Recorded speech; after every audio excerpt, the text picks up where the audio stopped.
both real and personal, the loss of earnings, the loss of human and civil rights during World War II, the wives and young children left with evacuation decisions because their husbands and fathers were taken away earlier, the deep furrows on the faces of our elderly, on the loss of a lifetime work, the agony of being helpless. I shall never forget the testimony of a mother with 2 small children shocked by the action of 2 military police. While waiting for her husband to return home, they knocked every picture off the wall, threw her Buddha shrine outside, and smashed it to pieces, tore up all the mattresses. The children were too scared to sleep by themselves. Military necessity, a weak excuse for racism, was never justified. Let us not forget the humiliation and loss of dignity of being herded into Tamparan racetrack, searched like criminals, and furnished a horse stall for what was supposed to be for our protection.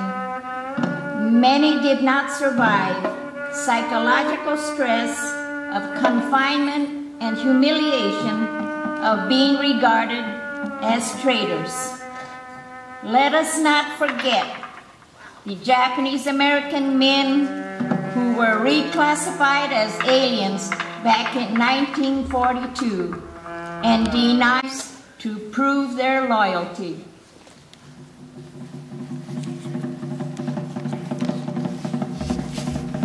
Silence will get us nowhere.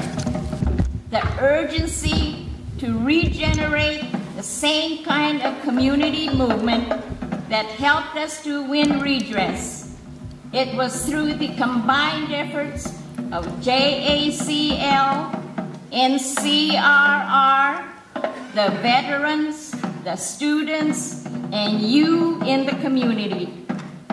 The pressing budget problems of our country is a question of priorities, and we feel redress is a top priority because 200 former internees are passing away every month.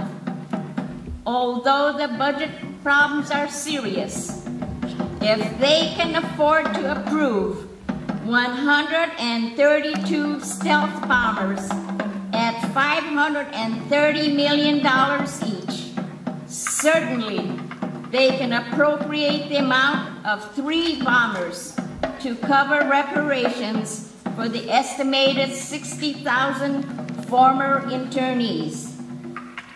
Hopefully, our country, once admonished for the grave mistake, will never allow this to be repeated again. The freedom of all people will be endangered if the principles of our Constitution are not honored and carried out. We have come this far, heard when we must become more vocal and rouse the conscience of our country. If you do not fight for your rights, no one will.